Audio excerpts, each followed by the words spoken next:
Incident in a Ghostland is the new film by Pascal Lugier? I don't fucking know.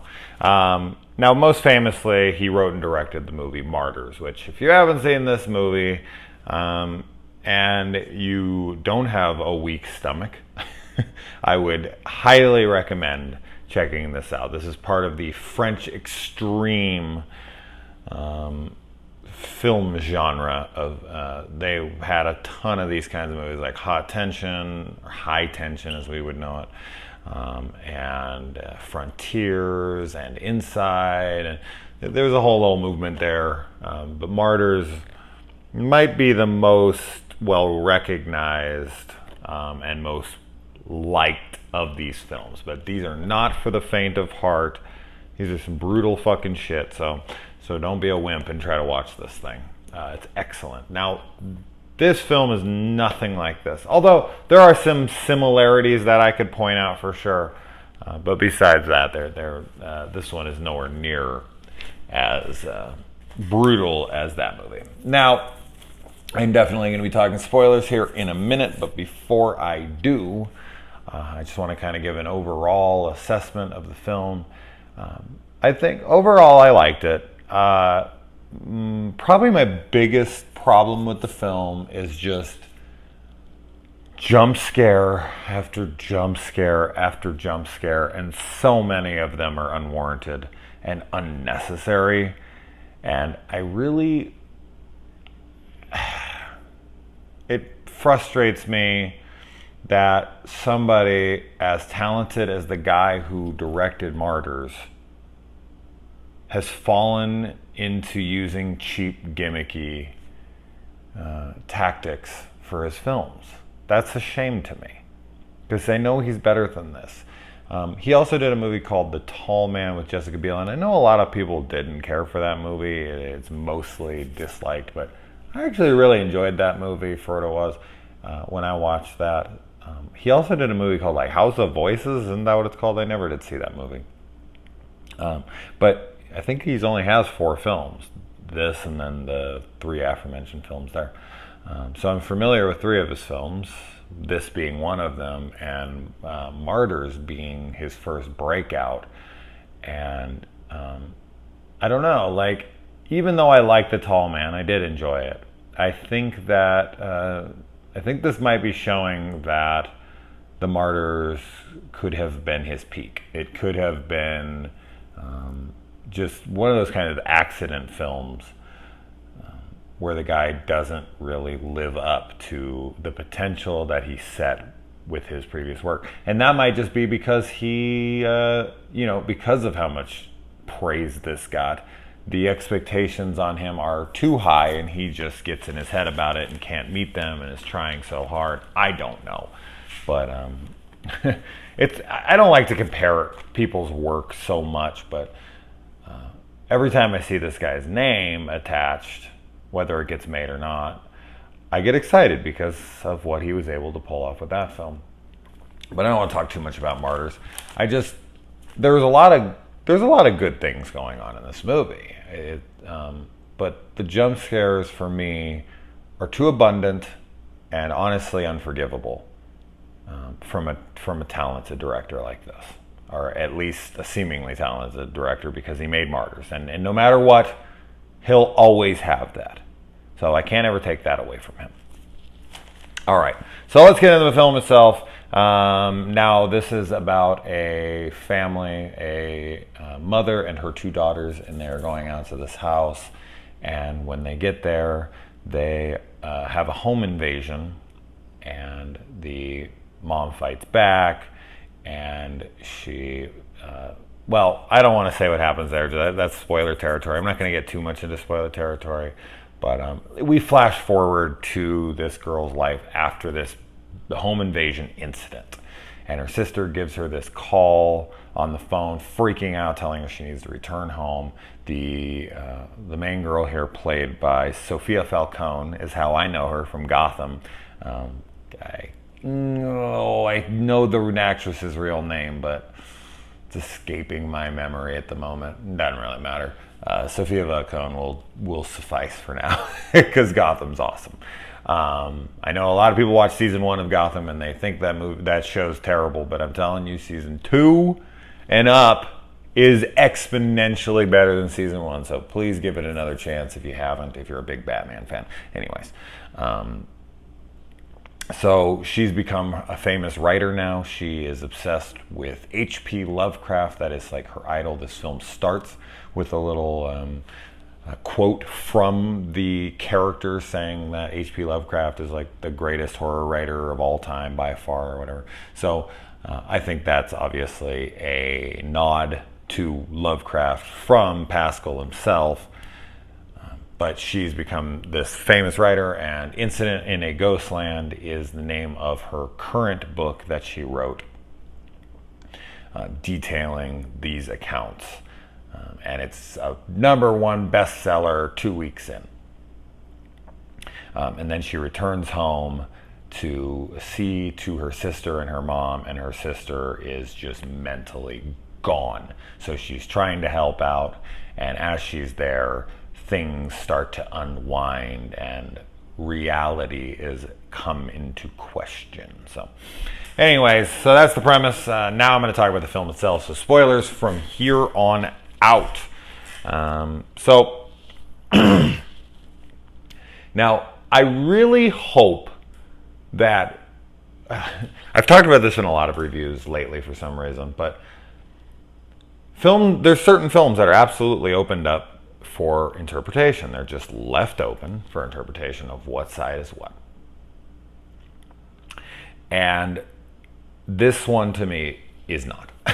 So I think there will be people who are like, well, which one's reality? And it's like, well, not the one where she met H.P. Lovecraft, who died like 100 fucking years ago.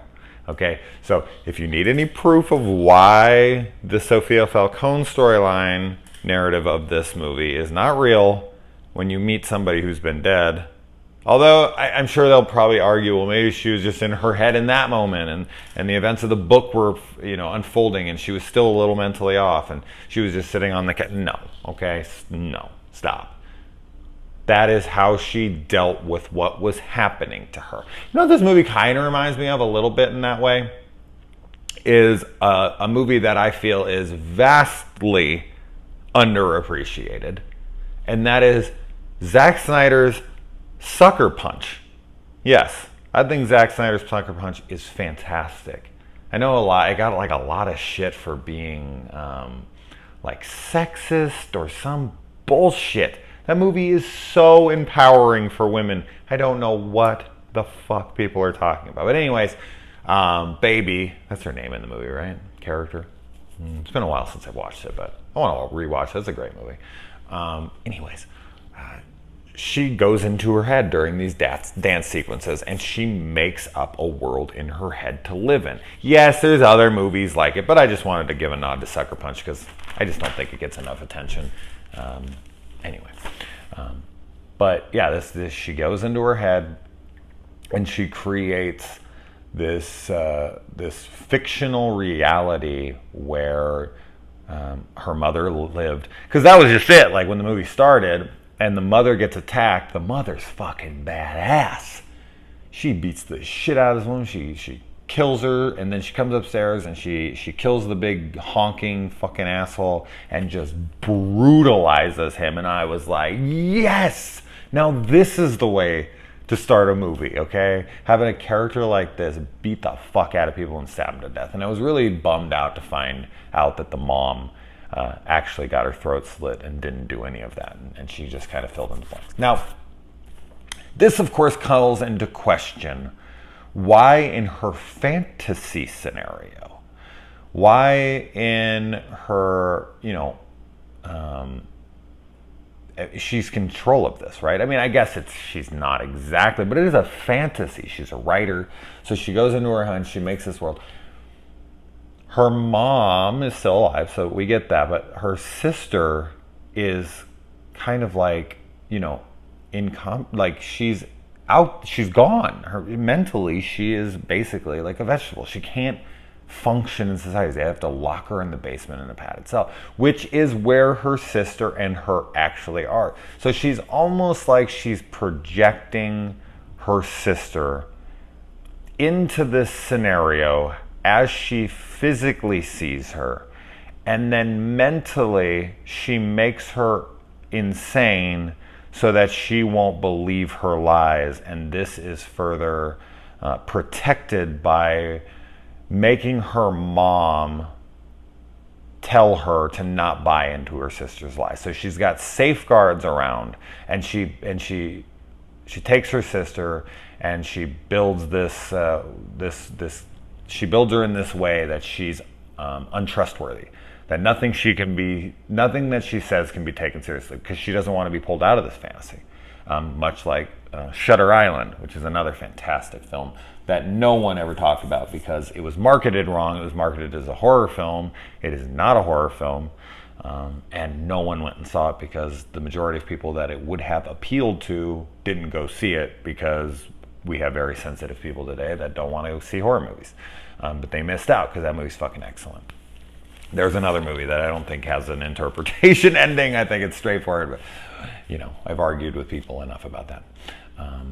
But yeah, she's kind of built these safeguards into the ways that she has set up her mom and her sister, and then there's these paintings that are down in the basement with them, and they make up what is her husband and what is her son. She sees them the way she sees them in the painting and fills in the blanks and puts herself in this married family, whatever. And she has nightmares. So she wakes up from her, her fictional reality in her, she wakes up from her reality into her fictional reality. Now that's someone who's out of their mind. when you're dreaming about your fictional, or when you're dreaming about your reality and waking up in your fictional reality, man, that starts to fuck with your head. You start to question what is real and what isn't real in your own mind. Like, oh my God, I wake up in my life all the time. Am I crazy? Am I still locked in the basement? You never know. So yeah, the creepy ice cream man truck, I like that. It's a cute little touch. The ice cream man, clown, stuff like that. A lot of people always make those horror things. I've never seen them as scary, but when they throw them in movies, they're able to make them creepy. It's just imagery that I've accepted as creepy now because they're used in horror films all the fucking time. But I don't know. I always laugh when I see certain things used in horror movies that are just so not scary to me, like ice cream trucks and whatnot. I know a lot of kids disagree with that, but I just don't see any threat there. And so yeah, she's an aspiring horror writer, this kid, and her sister and her, but mostly her sister, is an angsty teenage drama queen. When she like throws herself around outside in the car, or outside the car, I know you love my sister more, or whatever. Like that was absolutely very realistic to how dramatic teenage girls can be. The brute in this, the big glug, he smells the pussies of these girls. He risks them up. He keeps grabbing everything and like lifting them up and smell like the dolls, everything. He just sniffs their pussies. And I guess he doesn't like the smell of period blood because she just had her first period, and he tosses her across the room. Then again, he tries to smell her vagina later on, and she pisses herself, and it's like running down her face, and he's sniffing it, and he's and he like throws her again. So this girl's got all sorts of scents he's not a fan of. And this guy just wants to play with dolls. That's all he wants to do. He just wants to play with some dolls, guys. Come on, he's not a bad guy.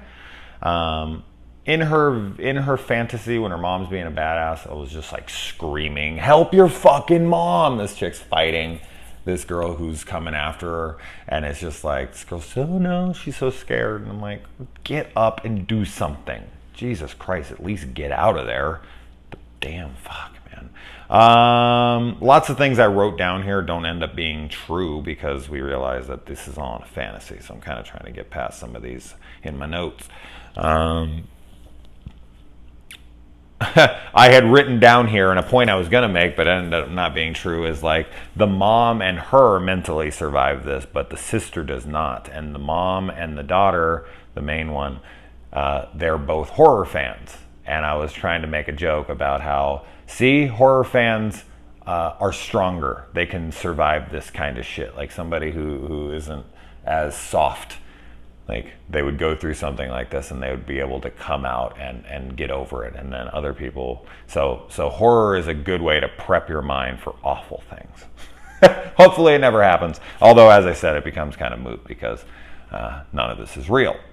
Which means that she was actually crazier and she's the horror chick. So maybe that actually disproves what I was trying to prove there. Although this is a movie, so don't prove shit.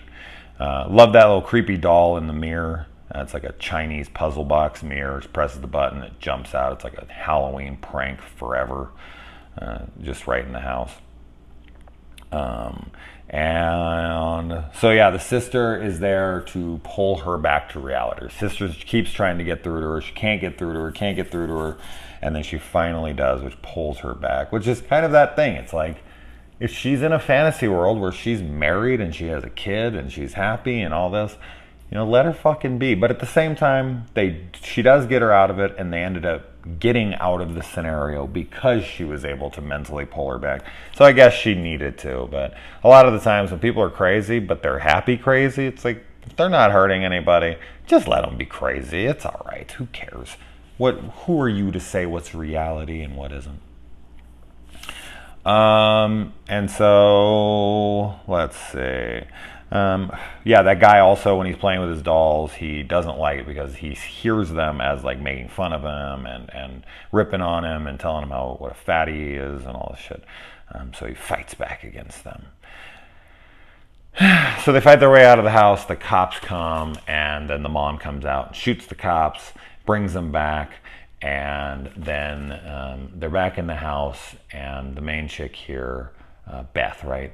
She, I know, no, I'm not going to start quoting Better Off Dead. Beth, anytime I hear Beth, I'm immediately in Better Off Dead.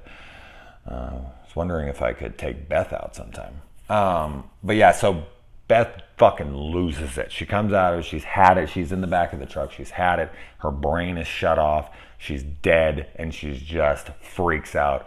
She injures the big lug first, the Tor Johnson character, and then goes after the mom and just grabs her and starts biting her. She bites her neck out. She bites her arm. She bites like a piece of her hand off. She's just using her teeth. Man, you want to jump on someone's back and give them a run for their money, man, just start biting the shit out of them. People don't know what the hell to do against that. You just grab something and just rip a piece of their body off. I tell you what, man, they are not going to want to fight you anymore. She, as I said, she has a moment where H.P. Lovecraft comes and tells her book is a masterpiece. Which is like kind of the last thing. It's like the last thing she has in her fantasy, and then she's pulled back and she just starts biting the shit out of this woman, which is great. And then the cops come in, shoot him up, and then the paramedic starts talking to Beth, and he's like, well, it's like a 40-minute drive to the hospital. They're really out in the boonies. And I guess you're trapped here with me for the next 40 minutes. Like, you might want to rethink how you talk to patients and look through what they went through. Like telling her that you're trapped in this room with her. But she like takes that well and she laughs and she's just like, I'm a writer or whatever. And then the movie ends. It's like, I mean, I guess the ending could be taken that she's still in the moment. Like she's still down there and she's made up this fantasy as well. Totally possible because she basically does the same thing to these people as her mom does. Like the way she's fighting them, the way she's beating the shit out of them, whatever. It's kind of the fantasy she had of her mom that she filled in. So what's to say that this isn't yet another fantasy that she's locked down in there because, you know, he tasks her this and that and she's like, well, I'm a writer. And that could be taken like, you know, she's in a fantasy again I mean, if it was the actor who played Lovecraft or whatever in the ambulance, I think that would be really solid evidence that that could be a reality. But I think that's open for interpretation at the very, very end. Maybe she did, but the adult version of her is definitely not open for interpretation, in my opinion. Other than that, yeah. It was good. It was good. I didn't love it. Too many jump scares, too much stupid shit. But it gets pretty gruesome. Although it did feel like kind of paint by numbers in a way. Like, oh, like we're gonna make a graphic movie and it's gonna be intense and they're gonna, I don't know, the look of the characters, like the villains and the setups of the basements and all. I don't know. It was just very obvious, something I've seen many times. Like there's very, very little in this film that I haven't seen many, many times before. So I think that also hurt the film as well. But of the Pascal films that I've seen, I haven't hated any of them yet. House of Voices or whatever the hell that movie's called, I haven't seen it yet, so I can't really speak to that one. But Martyrs I love. Tall Man I really liked, as I said, and this one I liked. So it's not like he's absolutely awful and it's like, oh my god, what the hell, man, you made Martyrs and everything you've made since is shit. No, it's not like that. It's just, make another Martyrs. Like, make something that amazing again, man. Really, maybe go back to France, right? Make a French movie. Maybe you're just not good with American actors. Maybe that's what it is. I don't know. Or maybe we just think French films are better than they are because they're foreign and foreign is cool to us. And over in France, people watch that and they're like, oh, this is shit. And then they watch these and they're like, oh my god, foreign movies are amazing. Who knows? People are weird. All right, guys.